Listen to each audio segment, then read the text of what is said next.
Hi everyone, welcome to Take My Life. In today's video, I'm going to show you how to find Facebook deleted posts. So let's jump right in. First, open the Facebook app. Tap on the menu icon from the bottom right corner of your screen. Next, tap on the settings option which you can find in the top right corner of your screen.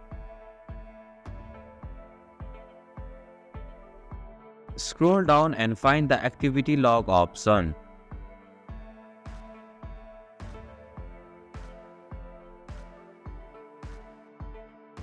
Once you find it, simply tap on it.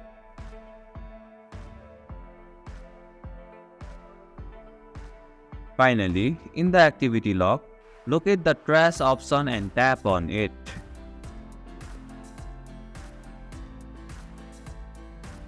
And that's it. This is how you can find Facebook deleted posts.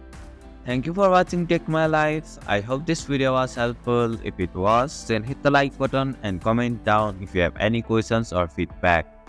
Also, if you are new to our channel, please subscribe and hit the bell icon so that you won't miss our upcoming videos.